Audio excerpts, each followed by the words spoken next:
ਰਵਨੀਤ ਸਿੰਘ ਬਿੱਟੂ ਇਹੋ ਹੀ ਕਹਿ ਰਹੇ ਨੇ ਕਿ ਅਸੀਂ ਅੰਦਰ ਕੀਤਾ ਸੀ ਤੇ ਕੇਜਰੀਵਾਲ ਨੇ ਰਿਹਾ ਕਰ ਦਿੱਤਾ ਤੇ ਇਹ ਪੁੱਛਣਾ ਤਾਂ ਬਣਦਾ ਨੇ ਕਿ ਇੰਨਾ ਲੰਬਾ ਸਮਾਂ ਕਾਰਵਾਈ ਕਿਉਂ ਨਾ ਹੋਈ। ਤੇ ਮਾਝੇ ਦੇ ਵਿੱਚੋਂ ਬਹੁਤੀ ਬਗਾਵਤ ਜਿਹੜੀ ਹੈ ਉੱਠੀ ਹੋਈ ਹੈ ਅਕਾਲੀ ਦਲ ਦੇ ਵਿੱਚ ਸੁਖਬੀਰ ਸਿੰਘ ਬਾਦਲ ਦੇ ਖਿਲਾਫ, ਤੇ ਜਰਨੈਲ ਜਦੋਂ ਕੋਈ ਫਿਰ ਵਾਪਸ ਆ ਜਾਵੇ ਜ਼ਾਹਿਰਾ ਤੌਰ ਤੇ ਉਹਨਾਂ ਨੂੰ ਹੁੰਗਾਰਾ ਤੇ ਮਿਲਣਾ ਹੀ। ਹੁਣ ਅਦਾਲਤ ਇਹਨਾਂ ਜਿਵੇਂ ਅਸੀਂ ਪਹਿਲਾਂ ਗੱਲ ਕਰਦੇ ਹਾਂ ਜੀ ਕਿ ਅਦਾਲਤ ਜਿਹੜੀ ਹੈ ਉਹ ਸਰਕਮਸਟੈਂਸ਼ੀਅਲ ਐਵੀਡੈਂਸ ਨੂੰ ਨਹੀਂ ਮੰਨਦੀ।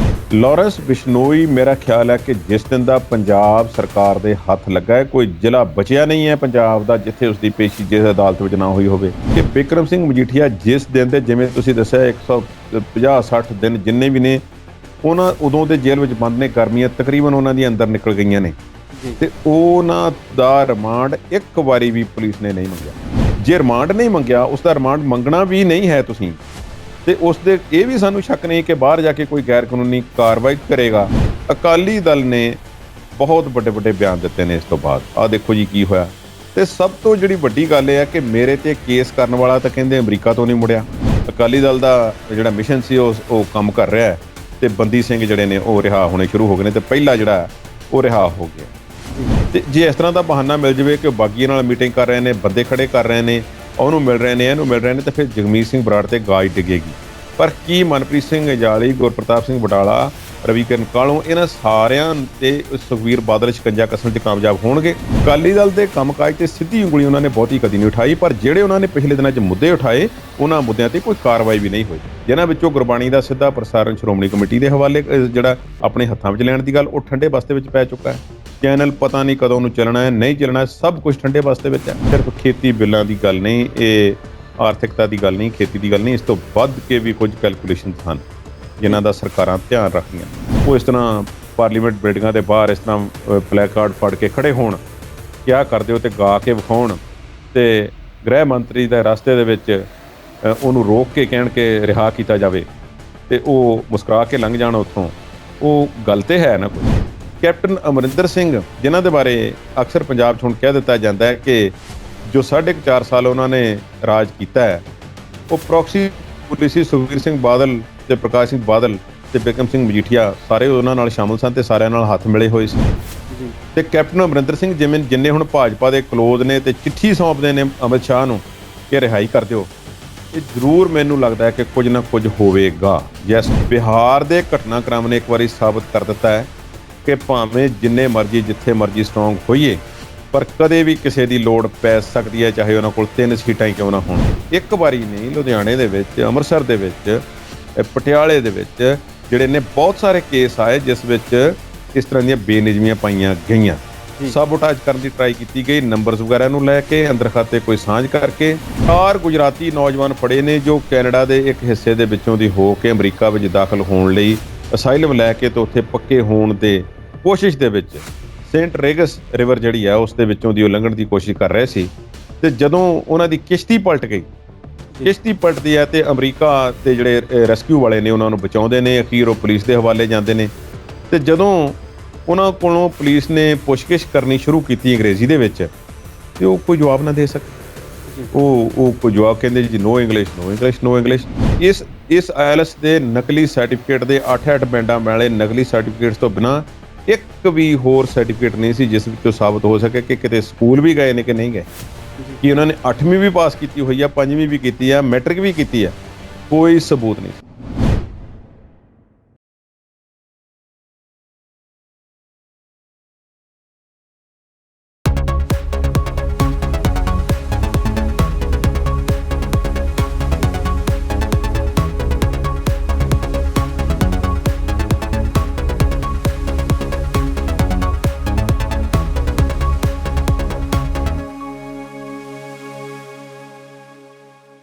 ਸਤਿ ਸ਼੍ਰੀ ਅਕਾਲ। ਤੁਸੀਂ ਦੇਖ ਰਹੇ ਹੋ ਪੰਜਾਬੀ ਨੈਸ਼ਨਲ ਟੀਵੀ ਤੇ ਪ੍ਰੋਗਰਾਮ ਹੈ ਵਿਚਾਰ ਚਰਚਾ।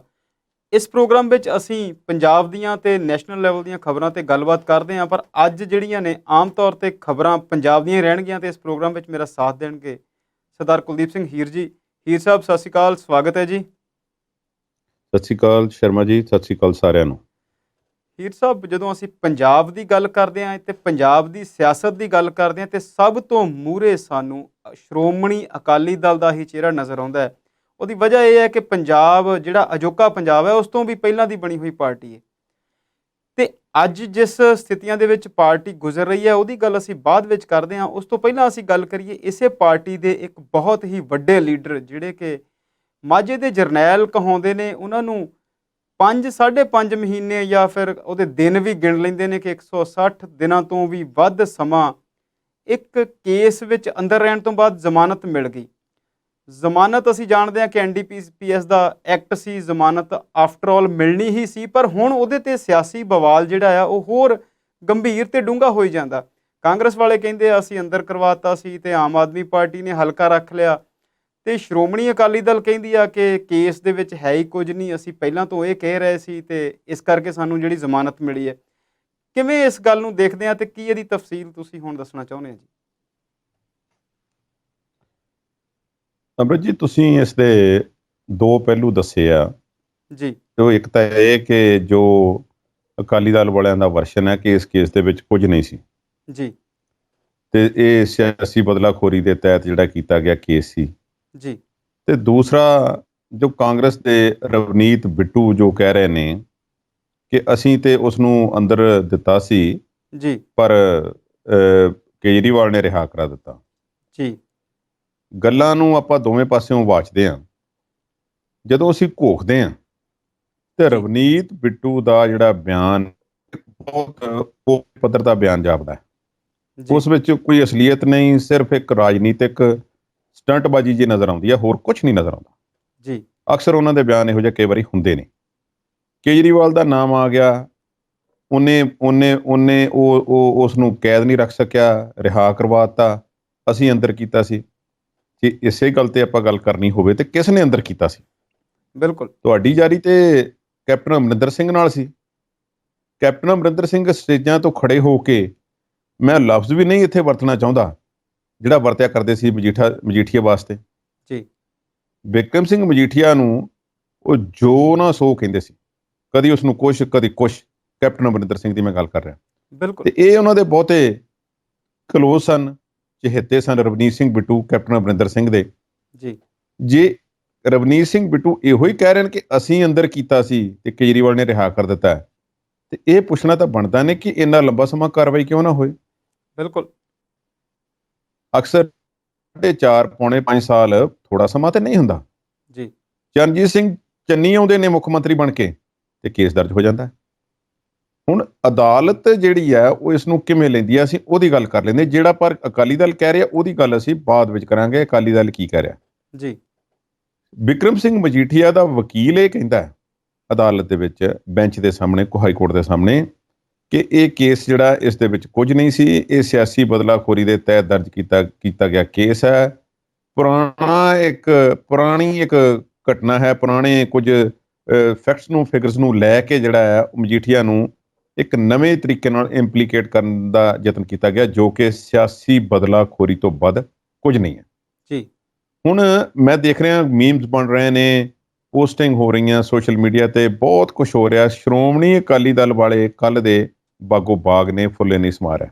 ਜੀ ਇੱਕ ਤਾਂ ਇਹ ਜਿਹੜਾ ਤੁਸੀਂ ਜਿਹੜੀ ਗੱਲ ਕੀਤੀ ਕਿ ਮਾਝੇ ਦੇ ਜਰਨੈਲ ਨੇ, ਤੇ ਮਾਝੇ ਦੇ ਵਿੱਚੋਂ ਬਹੁਤੀ ਬਗਾਵਤ ਜਿਹੜੀ ਹੈ ਉੱਠੀ ਹੋਈ ਹੈ ਅਕਾਲੀ ਦਲ ਦੇ ਵਿੱਚ ਸੁਖਬੀਰ ਸਿੰਘ ਬਾਦਲ ਦੇ ਖਿਲਾਫ। ਤੇ ਜਰਨੈਲ ਜਦੋਂ ਕੋਈ ਫਿਰ ਵਾਪਸ ਆ ਜਾਵੇ, ਜੀ ਜ਼ਾਹਿਰਾ ਤੌਰ ਤੇ ਉਹਨਾਂ ਨੂੰ ਹੁੰਗਾਰਾ ਤੇ ਮਿਲਣਾ ਹੀ ਹੈ। ਬਿਲਕੁਲ ਪਰ ਅਸੀਂ ਹੁਣ ਗੱਲ ਕਰਦੇ ਹਾਂ ਕਿ ਅਸਲੋਂ ਅਦਾਲਤ ਦੇ ਵਿੱਚ ਕੀ ਪੇਸ਼ ਕੀਤਾ ਗਿਆ ਤੇ ਕੀ ਜਿਹੜਾ ਆ ਉੱਥੋਂ ਜਵਾਬ ਮਿਲਿਆ। ਹੁਣ ਇਹ ਛੋਟਾ ਸਮਾਂ ਨਹੀਂ ਹੈ। NDPS ਐਕਟ ਦੇ ਤਹਿਤ ਜਿਵੇਂ ਤੁਸੀਂ ਕਿਹਾ ਰਿਹਾਈ ਹੋਣੀ ਹੀ ਹੁੰਦੀ ਹੈ, ਜੀ ਪਰ ਜੇ ਇਸ ਤਰ੍ਹਾਂ ਦੀਆਂ ਸ਼ਰਤਾਂ ਬਣ ਜਾਣ ਕਿ ਆ ਕਾਰਨ ਆ ਨੇ ਕਿ ਇਹ ਵਿਅਕਤੀ ਨੂੰ ਜੇ ਰਿਹਾ ਕੀਤਾ ਜਾਂਦਾ ਹੈ ਪੈਰੋਲ ਤੇ, ਜ਼ਮਾਨਤ ਤੇ, ਜਾਂ ਜਿਵੇਂ ਵੀ, ਜੀ ਪੱਕੀ ਜ਼ਮਾਨਤ ਹੈ ਜਾਂ ਕੱਚੀ ਹੈ ਜਾਂ ਫਲਾਨੀ ਤਰੀਕ ਤੱਕ ਹੈ, ਤੇ ਇਹ ਵਿਅਕਤੀ ਮੁੜ ਕੇ ਆ ਕਾਰਵਾਈ ਕਰੇਗਾ।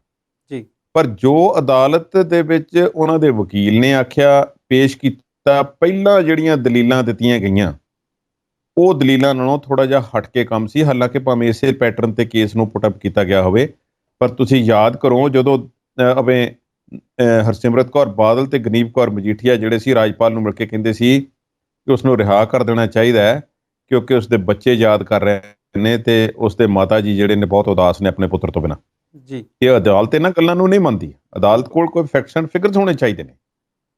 ਹੁਣ ਅਦਾਲਤ ਦੇ ਵਿੱਚ ਵਕੀਲ ਨੇ ਆਪਣਾ ਕੇਸ ਪੁੱਟ ਅਪ ਕੀਤਾ, ਫਾਈਟ ਕੀਤਾ, ਤਕਨੀਕੀ ਆਧਾਰ ਤੇ ਕੀਤਾ, ਤੇ ਉਸ ਨੂੰ ਅਦਾਲਤ ਦੇ ਬੈਂਚ ਨੇ ਮੰਨਿਆ। ਜੀ ਅਦਾਲਤ ਦੇ ਬੈਂਚ ਨੇ ਜੋ ਕਿਹਾ ਉਹ ਪੰਜਾਬ ਸਰਕਾਰ ਵਾਸਤੇ ਝਟਕੇ ਤੋਂ ਘੱਟ ਨਹੀਂ।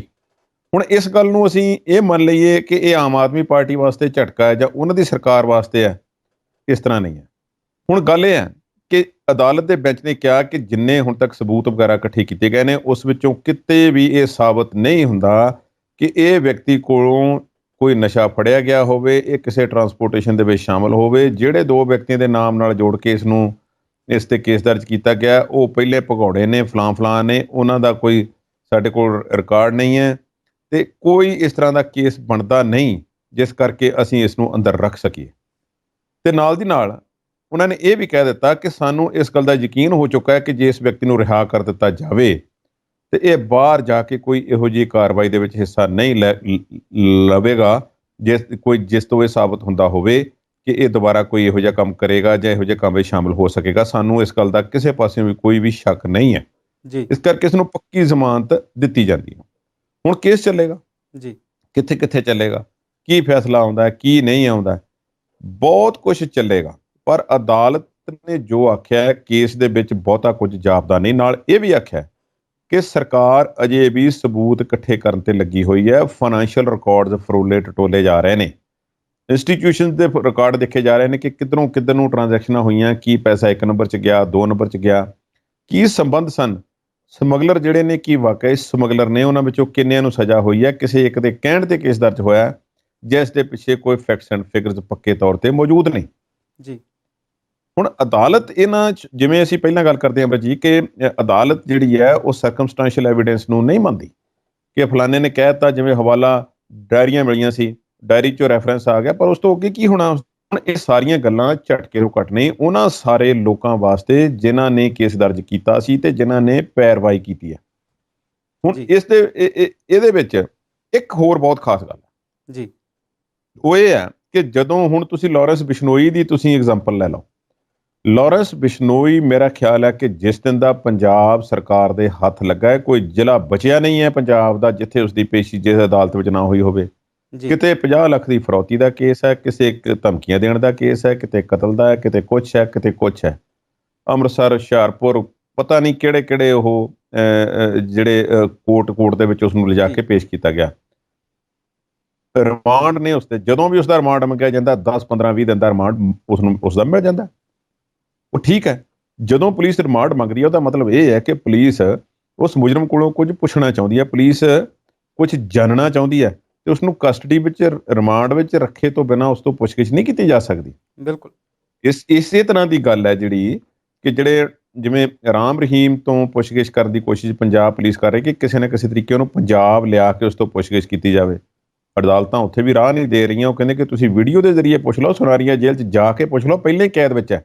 ਜੀ ਹੁਣ ਬਿਕਰਮ ਸਿੰਘ ਮਜੀਠੀਆ ਦੇ ਮਾਮਲੇ ਵਿੱਚ ਇੱਕ ਬਹੁਤ ਇੰਟਰਸਟਿੰਗ ਗੱਲ ਹੈ, ਮੈਂ ਇੱਧਰ ਨੂੰ ਦੁਬਾਰਾ ਆ ਜਾਵਾਂ।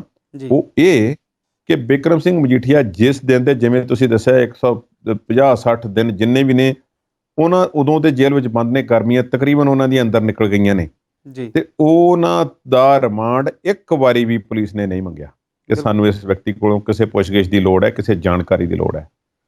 ਤੇ ਅਦਾਲਤ ਨੇ ਇਹ ਵੀ ਕਹਿ ਦਿੱਤਾ, ਬੈਂਚ ਨੇ, ਮਾਨਯੋਗ ਅਦਾਲਤ ਕਹਿੰਦੀ ਹੈ ਕਿ ਜੇ ਉਸਦਾ ਰਿਮਾਂਡ ਤੱਕ ਨਹੀਂ ਮੰਗਿਆ ਗਿਆ ਤੇ ਪੁਲਿਸ ਨੇ ਇਸ ਨੂੰ ਗ੍ਰਿਫਤਾਰ ਕਰਕੇ ਰੱਖ ਕੀ ਹੈ। ਬਿਲਕੁਲ ਜੇ ਰਿਮਾਂਡ ਨਹੀਂ ਮੰਗਿਆ, ਉਸਦਾ ਰਿਮਾਂਡ ਮੰਗਣਾ ਵੀ ਨਹੀਂ ਹੈ ਤੁਸੀਂ ਤੇ ਉਸਦੇ ਇਹ ਵੀ ਸਾਨੂੰ ਸ਼ੱਕ ਨਹੀਂ ਕਿ ਬਾਹਰ ਜਾ ਕੇ ਕੋਈ ਗੈਰ ਕਾਨੂੰਨੀ ਕਾਰਵਾਈ ਕਰੇਗਾ। ਨਿਗਾਹ ਤੇ ਪਹਿਲੇ ਰੱਖੀ ਹੋਈ ਹੈ ਅਸੀਂ ਤੇ ਫਿਰ ਇਸ ਨੂੰ ਅੰਦਰ ਤਾੜ ਕੇ ਰੱਖਣ ਦੀ ਵੀ ਕੀ ਲੋੜ ਹੈ। ਸੋ ਝਟਕਾ ਹੈ ਮੈਂ ਸਮਝਦਾ ਉਹਨਾਂ ਸਾਰੇ ਲੋਕਾਂ ਵਾਸਤੇ, ਜਿਵੇਂ ਪਹਿਲਾਂ ਮੈਂ ਰਿਪੀਟ ਕਰ ਚੁੱਕਾ ਕਿ ਇਹ ਬਿਕਰਮ ਸਿੰਘ ਮਜੀਠੀਆ ਦਾ ਕੇਸ ਇਸੇ ਤਰ੍ਹਾਂ ਹੀ ਜਾਪਦਾ ਹੈ ਵੀ ਜਿਵੇਂ ਕਾਹਲੀ ਦੇ ਵਿੱਚ ਦਰਜ ਕੀਤਾ ਗਿਆ ਕੇਸ ਹੋਵੇ। ਪਰ ਅੱਗੇ ਅਦਾਲਤਾਂ ਜਾਣਦੀਆਂ ਨੇ ਕਿ ਕਿਸ ਤਰ੍ਹਾਂ ਦੇ ਸਬੂਤ ਪੰਜਾਬ ਸਰਕਾਰ ਕੌਣ ਪੇਸ਼ ਕਰੇਗਾ। ਪਰ ਬਹਿਸ ਛਿੜ ਪਈ ਹੈ ਬਿਲਕੁਲ ਕਿ ਇਹ ਤਾਂ ਉਹੀ ਗੱਲ ਹੋਈ ਕਿ ਪੰਜਾਬ ਸਰਕਾਰ ਦੇ ਮਹਿੰਗੇ ਵਕੀਲ, ਜਰਨੈਲ, ਪੁਲਿਸ ਅਫਸਰ ਬਿਕਰਮ ਸਿੰਘ ਮਜੀਠੀਆ ਨੇ ਵੀ ਬਾਹਰ ਨਿਕਲ ਕੇ ਇਹੋ ਆਖਿਆ ਕਿ ਡੀਜੀਪੀ ਬਦਲਤੇ, ਏਡੀਜੀਪੀ ਬਦਲਤੇ, ਐਡਵੋਕੇਟ ਜਨਰਲ ਬਦਲ ਦਿੱਤੇ, ਮੇਰਾ ਰਿਸ਼ਤੇਦਾਰ ਮੇਰੇ ਸਿਰ ਤੇ ਜਾਂਚ ਵਾਸਤੇ ਲਾ ਦਿੱਤਾ ਤੇ ਨਿਕਲਿਆ ਫੇਰ ਵੀ ਕੁਝ ਨਹੀਂ। ਇਹ ਸਾਰੀਆਂ ਜਿਹੜੀਆਂ ਗੱਲਾਂ ਨੇ ਪੰਜਾਬ ਦਾ ਜੋ ਪੁਲਿਸ ਦਾ ਹੈ ਐਡਵੋਕੇਟ ਜਨਰਲ ਦੇ ਬਾਰੇ ਰੀਅਲੀ ਸੀਰੀਅਸ ਕੰਮ ਹੈ। ਇਹ ਗੱਲ ਪੱਕੀ ਹੈ, ਇਸ ਗੱਲ ਵਿੱਚ ਕੋਈ ਸ਼ੱਕ ਨਹੀਂ। ਇੰਨੇ ਐਡਵੋਕੇਟ ਜਨਰਲ ਬਦਲ ਜਾਣੇ ਥੋੜੇ ਸਮੇਂ ਦੇ ਵਿੱਚ ਚਿੰਤਾ ਦਾ ਵਿਸ਼ਾ ਹੈ ਕਿ ਕਿਉਂ ਨਹੀਂ ਪੰਜਾਬ ਸਰਕਾਰ ਕੇਸ ਪੁੱਟ ਅਪ ਕਰ ਸਕੀ। ਬਿਕਰਮ ਸਿੰਘ ਮਜੀਠੀਆ ਦੇ ਖਿਲਾਫ ਕੋਈ ਇੰਨੇ ਸਬੂਤ ਨਹੀਂ ਸੀ ਤੇ ਫਿਰ ਕਿਉਂ ਉਸ ਨੂੰ ਗ੍ਰਿਫਤਾਰ ਕੀਤਾ ਗਿਆ, ਕਿਉਂ ਇੰਨਾ ਵੱਡਾ ਕੇਸ ਬਣਾ ਦਿੱਤਾ ਗਿਆ ਜਿਸ ਦੇ ਵਿੱਚ ਕੁਝ ਨਹੀਂ ਹੈ। ਐਨਡੀਪੀਐਸ ਐਕਟ ਦੇ ਤਹਿਤ ਜ਼ਮਾਨਤ ਤੇ ਹੋਣੀ ਹੁੰਦੀ ਹੈ, ਪਰ ਇਸ ਦੇ ਨਾਲ ਹੋਰ ਬਹੁਤ ਸਾਰੀਆਂ ਥਿਊਰੀਜ਼ ਨਿਕਲ ਕੇ ਜਿਹੜੀਆਂ ਆ ਰਹੀਆਂ ਨੇ ਉਹਨਾਂ ਨੂੰ ਫਿਰ ਅੱਗੇ ਡਿਸਕਸ ਕਰਦੇ ਹਾਂ ਜੀ। ਬਿਲਕੁਲ ਤੁਹਾਡੀ ਗੱਲ ਠੀਕ ਹੈ। ਸਭ ਤੋਂ ਇੰਪੋਰਟੈਂਟ ਗੱਲ ਇਹੀ ਹੈ ਕਿ ਪੁਲਿਸ ਨੇ ਗ੍ਰਿਫਤਾਰੀ ਕਰ ਲਈ ਪਰ ਰਿਮਾਂਡ ਕੋਈ ਨਹੀਂ ਮੰਗਿਆ। ਇਸ ਕੇਸ ਦੇ ਵਿੱਚ, ਇਸ ਬਹੁਤ ਬਹੁਤ ਚਰਚਿਤ ਕੇਸ ਦੇ ਵਿੱਚ, ਇਹ ਇੱਕ ਵੱਡੇ ਕੇਸ ਦੇ ਵਿੱਚ ਇੱਕ ਵਾਰ ਨਹੀਂ 3 ਵਾਰ ਵੱਖ-ਵੱਖ ਸਿੱਟ ਬਣੀਆਂ, ਪਰ ਉਹਨਾਂ ਦੀਆਂ ਰਿਪੋਰਟ ਜਿਹੜੀਆਂ ਉਹ ਬੰਦ ਪਈਆਂ। ਹਾਲੇ ਇਹ ਵੀ ਪੱਕਾ ਨਹੀਂ ਕਿ ਅਦਾਲਤ ਨੇ, ਮਾਣਯੋਗ ਅਦਾਲਤ ਨੇ ਉਹ ਰਿਪੋਰਟ ਜਿਹੜੀਆਂ ਆ ਉਹ ਖੋਲ੍ਹੀਆਂ ਜਾਂ ਸਿਰਫ ਔਰ ਸਿਰਫ ਇਸ FIR ਦੇ ਉੱਤੇ ਹੀ ਫੈਸਲਾ ਦਿੱਤਾ ਹੈ। ਤੇ ਪੁਲਿਸ ਦਾ ਇੰਨੇ ਲੰਬੇ ਸਮੇਂ ਦੇ ਵਿੱਚ, ਜੇਕਰ ਅਸੀਂ ਕਹਿੰਦੇ ਹਾਂ ਕਿ ਫਾਈਨੈਂਸ਼ੀਅਲ ਟ੍ਰਾਂਜੈਕਸ਼ਨਸ ਦੀ ਗੱਲ ਹੋਣੀ ਹੈ ਜਾਂ ਹੋਰ ਸਾਰੀਆਂ ਚੀਜ਼ਾਂ, ਸਬੂਤ ਹਾਲੇ ਲੱਭੇ ਜਾਣੇ ਨੇ, ਤੇ 5-5.5 ਮਹੀਨੇ ਉਹਨਾਂ ਨੇ ਇੱਕ ਵੀ ਪੂਣੀ ਨਹੀਂ ਇਸ ਕੇਸ ਦੇ ਵਿੱਚ ਅੱਗੇ ਕੱਤੀ। ਪਰ ਇੱਕ ਗੱਲ ਠੀਕ ਹੈ, ਸ਼੍ਰੋਮਣੀ ਅਕਾਲੀ ਦਲ ਲਈ ਖੁਸ਼ੀ ਦਾ ਸਬੱਬ ਹੈ ਕਿ ਉਹਨਾਂ ਦਾ ਜਿਹੜਾ ਵੱਡਾ ਲੀਡਰ ਹੈ ਉਹ ਬਾਹਰ ਆ ਗਿਆ ਹੈ। ਕੇਸ ਹਾਲੇ ਚੱਲੇਗਾ। ਸਰਕਾਰ ਇਹ ਕੀ ਕਰਦੀ ਆ, ਪਿਛਲੀਆਂ ਕੀ ਕਰਦੀਆਂ ਨੇ, ਐਡਵੋਕੇਟ ਜਨਰਲ ਸਾਹਿਬ ਇਸ ਕੇਸ ਨੂੰ ਕਿਵੇਂ ਅੱਗੇ ਪਰਸਿਊ ਕਰਦੇ ਨੇ, ਇਹ ਆਉਣ ਵਾਲੇ ਸਮੇਂ ਵਿੱਚ ਦੇਖਾਂਗੇ। ਹਾਲ ਹੀ ਆਪਾਂ ਲੈਂਦੇ ਹਾਂ ਜੀ ਇੱਕ ਬ੍ਰੇਕ।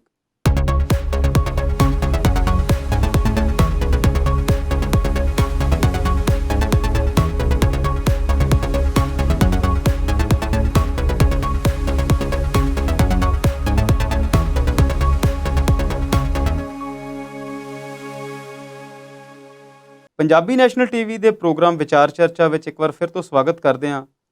ਹੀਰ ਸਾਹਿਬ, ਅਸੀਂ ਗੱਲ ਕਰਦੇ ਸੀ ਬਿਕਰਮਜੀਤ ਸਿੰਘ ਮਜੀਠੀਆ ਦੀ ਜ਼ਮਾਨਤ ਦੀ। ਜ਼ਮਾਨਤ ਉਹਨਾਂ ਨੂੰ ਮਿਲ ਗਈ, ਉਸ ਤੋਂ ਬਾਅਦ ਜਿਹੜਾ ਪ੍ਰਤੀਕਰਮ ਤੇ ਜੋ ਜਿਹੜੇ ਵਿਆਖਿਆਨ ਆ ਰਹੇ ਨੇ ਵੱਖ-ਵੱਖ ਧਿਰਾਂ ਵੱਲੋਂ, ਉਹਦੇ ਤੇ ਕੁਝ ਕਿਹਾ ਜਾ ਰਿਹਾ ਹੈ, ਉਹਨੂੰ ਤੁਸੀਂ ਕਿਵੇਂ ਦੇਖਦੇ ਹੋ? ਉਹ ਇਸ ਤਰ੍ਹਾਂ ਹੈ ਜੀ ਕਿ ਪਹਿਲਾ ਪ੍ਰਤੀਕਰਮ ਤੇ ਜਿਹੜਾ ਉਹਨਾਂ ਦਾ ਆਪਣਾ ਹੀ ਹੈ, ਮਾੜੀ ਜੀ ਗੱਲ ਤੇ ਉਹਦੀ ਪਹਿਲਾਂ ਕੀਤੀ ਹੈ ਜੀ। ਬਿਲਕੁਲ।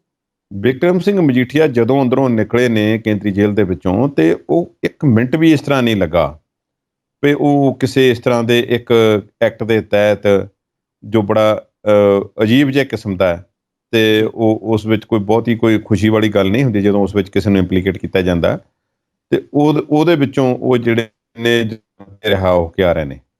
ਪਰ ਗੱਲ ਤਾਂ ਇਹ ਹੈ ਕਿ ਉਹਨਾਂ ਨੇ ਜਿਸ ਤਰ੍ਹਾਂ ਕਿ ਬਿਹੇਵ ਕੀਤਾ, ਇੱਕ ਤੇ ਉਹਨਾਂ ਦੇ ਵਿਅਕਤੀਤਵ ਦੇ ਵਿੱਚ ਫਰਕ ਲੱਗਾ। ਉਹਨਾਂ ਦਾ ਕਮਜ਼ੋਰ ਲੱਗੇ ਉਹ ਥੋੜ੍ਹਾ ਜਿਹਾ, ਕਿ ਜਿਵੇਂ ਫਰਕ ਪੈ ਹੀ ਜਾਂਦਾ, ਇੰਨਾ ਲੰਬਾ ਸਮਾਂ ਕਾਫੀ ਹੁੰਦਾ ਜਿਹੜਾ ਵਿਅਕਤੀ ਯੂਜ਼ ਟੂ ਨਾ ਹੋਵੇ ਇਹੋ ਜਿਹੀ ਗੱਲ ਦੇ। ਔਰ ਖ਼ਾਸ ਤੌਰ 'ਤੇ ਅਸੀਂ ਜਦੋਂ ਇੱਕ ਵੱਡੇ ਲਾਈਫ ਸਟਾਈਲ ਦੇ ਆਦੀ ਹੋ ਚੁੱਕੇ ਹੁੰਦੇ ਹਾਂ, ਤਾਂ ਫਿਰ ਇਹੋ ਜਿਹੀਆਂ ਚੀਜ਼ਾਂ ਸਾਨੂੰ ਬੋਦਰ ਬਹੁਤ ਕਰਦੀਆਂ ਜੀ। ਬਿਲਕੁਲ। ਫੁੱਲਾਂ ਦੀ ਵਰਖਾ, ਸਵਾਗਤ ਬਣੀ ਭੈਣ ਵੱਲੋਂ, ਇਹ ਸਾਰੀਆਂ ਗੱਲਾਂ ਜਿਹੜੀਆਂ ਨੇ ਇੱਕ ਭਾਵੁਕ ਕਰਨ ਵਾਲੀਆਂ ਤਸਵੀਰਾਂ ਅਕਾਲੀ ਦਲ ਵੱਲੋਂ ਪੇਸ਼ ਕੀਤੀਆਂ ਗਈਆਂ ਜੀ। ਗੱਲ ਇਹ ਹੈ ਕਿਉਂਕਿ ਸਿਆਸੀ ਕੈਦੀ ਤਾਂ ਉਹ ਸੀਗੇ ਨਹੀਂ, ਕਿ ਨਾ ਕੋਈ ਉਹ ਜੰਗੇ ਆਜ਼ਾਦੀ ਦੇ ਕੈਦੀ ਸੀਗੇ ਵੀ ਉਹ ਅੰਡੇਮਾਨ ਨਿਕੋਬਾਰ ਤੋਂ ਆਏ ਸੀ। ਉਹ ਹਨ ਤੇ ਕੇਸ ਦੇ ਵਿੱਚ ਅੰਦਰ। ਪਰ ਜਿਸ ਤਰ੍ਹਾਂ ਉਹਨਾਂ ਨੇ ਆ ਕੇ ਗੱਲ ਕੀਤੀ ਕਿ ਸਿੱਧੂ ਉੱਥੇ ਕੰਧਾਂ ਨਾਲ ਟੱਕਰਾਂ ਮਾਰਦਾ ਫਿਰਦਾ ਜੀ, ਮੇਰਾ ਤਾਂ ਜੇ ਕੇਸ ਅੰਡਰ ਟਰਾਇਲ ਹੈ ਤੇ ਸਿੱਧੂ ਨੂੰ ਤੇ ਪੱਕਾ ਮਰਡਰ ਬਣ ਕੇ ਉੱਥੇ ਗਿਆ, ਸਜ਼ਾ ਹੋਈ ਹੈ ਉਸਨੂੰ ਜੀ। ਚਲੋ ਤੁਸੀਂ ਰਿਹਾ ਹੋਏ ਹੋ, ਸਿੱਧੂ ਦੇ ਵੀ 2-4 ਮਹੀਨੇ ਹੋਰ ਹੋਣਗੇ, ਇਸ ਤੋਂ ਬਾਅਦ ਸਮਾਂ ਉਹਨੂੰ ਲੱਗਣਾ ਨਹੀਂ ਜੀ, ਉਹ ਵੀ ਆਵੇਗਾ। ਫਿਰ ਉਸ ਨੂੰ ਕੀ ਆਖਿਆ ਜਾਵੇਗਾ, ਇਹ ਹੁਣ ਖੁਦ ਦੇਖੇਗਾ, ਉਹ ਕੀ ਬੋਲੇਗਾ ਉਹ ਖੁਦ ਦੇਖੇਗਾ। ਪਹਿਲਾਂ ਮੈਨੂੰ ਇਸ ਤਰ੍ਹਾਂ ਵੀ ਲੱਗਦਾ ਸਿੱਧੂ ਦੀ ਗੱਲ ਜੇ ਨਾ ਕਰੀਏ, ਡਿਫਰੈਂਟ ਸਿੱਧੂ ਹੋਏਗਾ ਜਦੋਂ ਬਾਹਰ ਆਏਗਾ, ਇਹ ਪੱਕੀ ਗੱਲ ਹੈ। ਕਿਉਂਕਿ ਉਹਨਾਂ ਦੇ ਸਿਰ ਤੇ ਜੋ ਪਹਿਲਾਂ ਤਲਵਾਰ ਹਰ ਵੇਲੇ ਇੱਕ ਜਿਹੜੀ ਰੱਖੀ ਹੁੰਦੀ ਸੀ, ਉਹਨਾਂ ਨੂੰ ਲੱਗਦਾ ਸੀ ਲਟਕੀ ਹੁੰਦੀ ਸੀ, ਉਹ ਹੁਣ ਉਹਨਾਂ ਤੋਂ ਭਾਰ ਲੱਥੇਗਾ। ਹੁਣ ਬਿਕਰਮ ਸਿੰਘ ਮਜੀਠੀਆ, ਇਹਨਾਂ ਦੇ ਬਾਰੇ ਜਿਵੇਂ ਪਹਿਲਾਂ ਕਿਹਾ ਕਿ ਅਕਾਲੀ ਦਲ ਨੇ ਬਹੁਤ ਵੱਡੇ ਬਿਆਨ ਦਿੱਤੇ ਨੇ ਇਸ ਤੋਂ ਬਾਅਦ। ਆਹ ਦੇਖੋ ਜੀ ਕੀ ਹੋਇਆ। ਤੇ ਸਭ ਤੋਂ ਜਿਹੜੀ ਵੱਡੀ ਗੱਲ ਇਹ ਹੈ ਕਿ ਮੇਰੇ ਤੇ ਕੇਸ ਕਰਨ ਵਾਲਾ ਤਾਂ ਕਹਿੰਦੇ ਅਮਰੀਕਾ ਤੋਂ ਨਹੀਂ ਮੁੜਿਆ ਜੀ, ਉਹ ਕਿੱਥੇ ਚਲਾ ਗਿਆ, ਉਹਨੂੰ ਸੱਦੋ। ਫਲਾਣੇ ਨੇ ਜਿਹੜਾ ਇੱਕ ਮੇਰੇ ਜਿਹਨੇ ਹੋਰ ਮੇਰੇ ਤੇ ਕੇਸ ਕੀਤਾ ਸੀ, ਕਰਵਾਇਆ ਸੀ, ਉਹ ਤੇ ਉੱਥੇ ਬੈਠਾ। ਬਹੁਤ ਕੁਝ ਹੋਇਆ। ਕੋਈ ਕਿਸੇ ਨੂੰ ਲੰਬੂ ਆਖਦਾ ਸੀ, ਕੋਈ ਕੁਝ ਆਖਦਾ ਸੀ, ਕੋਈ ਠੋਕੋ ਤਾਲੀ ਆਖਦਾ ਸੀ। ਸਭ ਕੁਝ ਜਿਹੜਾ ਉਹ ਹੁਣ ਨਿਕਲ ਕੇ ਸਾਹਮਣੇ ਆਵੇਗਾ।